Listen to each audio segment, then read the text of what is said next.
Hi friends, welcome to Chandra's Kitchen. இன்னைக்கு நம்ம chicken noodles எப்படி செய்யறதுன்னு பார்க்கலாம். இந்த chicken noodles வந்து பாத்தீங்கன்னா நம்மளுடைய சப்ஸ்கிரைபர் அஞ்சனேஷ் அவங்க ரொம்ப நாளா கேட்டுட்டு இருந்தாங்க. சோ அவங்களுக்காக இன்னைக்கு இந்த ரெசிபி எப்படி செய்யறதுன்னு பார்க்கலாம். இதுக்காக ஒரு இரும்பு கடாயில 6 ல இருந்து 7 ஸ்பூன் அளவுக்கு ரீஃபைண்ட் ஆயில் ஊத்திக்கோங்க. எண்ணெய் சூடானதும் நம்ம வந்து 2 முட்டையை இதல உடைச்சு ஊத்திடலாம்.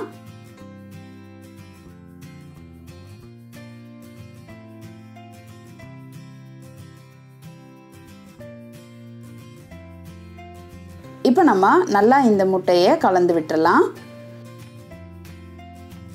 இந்த முட்டை ஒரு அளவுக்கு கலந்த பிறகு நம்ம வந்து கொஞ்சமா இதுக்கு தேவையான அளவு உப்பு சேர்த்துக்கலாம். உப்பு வந்து அதிகமா சேர்க்காதீங்க, கொஞ்சமா சேருங்க.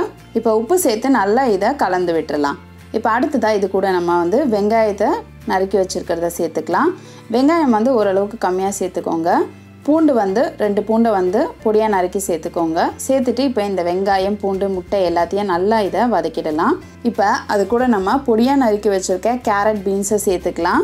அடுத்ததா நம்ம கொஞ்சம் பெருசா நறுக்குன குடமிளகாவை சேர்த்துக்கலாம். கோஸ் வந்து கொஞ்சம் நீல வாக்குல நறுக்கி இதோட சேர்த்துக்கலாம்.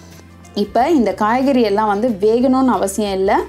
இது வந்து நல்லா வதங்கினா போதும். இது வந்து கொஞ்சம் நறுக்குன்னு இருந்தா தான் நூடுல்ஸ்க்கு நல்லா இருக்கும்.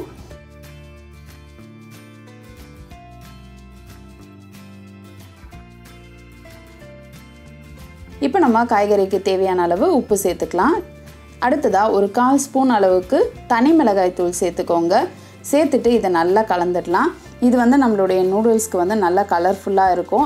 அப்படி நீங்கள் வந்து தனி மிளகாய் தூள் சேர்க்கலன்னா ரெட் சில்லி சாஸ் கூட நீங்கள் வந்து ஒரு 1/2 ஸ்பூன் சேர்த்துக்கலாம். சேர்த்துட்டு இதை நல்லா வதக்கிடுங்க. இப்போ நான் வந்து சிக்கனை ஏற்கனவே பொரிச்சு வச்சுருக்கேன். இதை வந்து இதோட சேர்த்துக்கிறேன். இப்போ நான் இந்த சிக்கனை எப்படி பொரிச்சேன் அப்படின்றத உங்களுக்கு சொல்லிடுறேன். 1/2 ஸ்பூன் இஞ்சி பூண்டு விழுது, 1 ஸ்பூன் தனி மிளகாய் தூள், தேவையான அளவு உப்பு, எலுமிச்சை சாறு இதை கலந்து நல்லா வந்து ஒரு 2 மணி நேரம் ஊற வச்சுட்டேன். அடுத்ததான் வந்து இதை எண்ணெய் காய வச்சு போட்டு பொரிச்சாச்சு. நம்ம வந்து எப்போவுமே சிக்கன் நூடுல்ஸ்க்கு பார்த்தீங்கன்னா போன்லெஸ் சிக்கன் தான் எடுக்கணும். அப்போ தான் வந்து அது கொஞ்சம் நல்லாயிருக்கும். இது 2 மணி நேரம் நல்லா ஊறினதுனால நம்ம பொரிச்சிட்டு இதை கட் பண்ணுறதுக்கு ரொம்ப ஈஸியாக இருக்கும், ரொம்ப டேஸ்ட்டாகவும் இருக்கும். இப்போ நம்ம அடுத்ததான் நூடுல்ஸ் சேர்த்துடலாம். நூடுல்ஸ் வந்து கொஞ்சம் உப்பு போட்டு நல்லா வேக வச்சு எடுத்து வச்சுருக்கேன். இப்போ இது எல்லாத்தையும் சேர்த்து நம்ம நல்லா கலந்துடலாம்.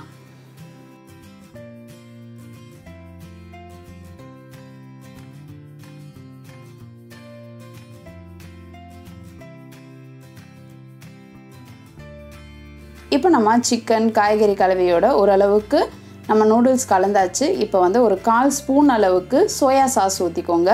முதல்ல சோயா சாஸ் ஊற்றாதீங்க, காய்கறியில் அந்த புளிப்புத்தன்மை மாதிரி வந்துடும். நூடுல்ஸ் மேலே இதை ஊற்றிட்டு அதுக்கப்புறமா நல்லா இதை கலந்துருங்க. நீங்கள் வந்து பேன் மாதிரி வச்சுருந்தீங்கன்னா அதை வந்து கொஞ்சம் குலுக்கி விட்டு நீங்கள் கலந்துக்கோங்க. அப்போ வந்து நூடுல்ஸ் உடையாமல் வரும். இப்போ நம்மளுடைய சிக்கன் நூடுல்ஸ் ரெடி ஆகிடுச்சு. நீங்களும் இந்த சிக்கன் நூடுல்ஸை உங்கள் வீட்டில் செஞ்சு பாருங்கள். செஞ்சு பார்த்துட்டு உங்களுடைய ஃபீட்பேக்கையும் கமெண்ட்டையும் எங்களுக்கு சொல்லுங்கள்.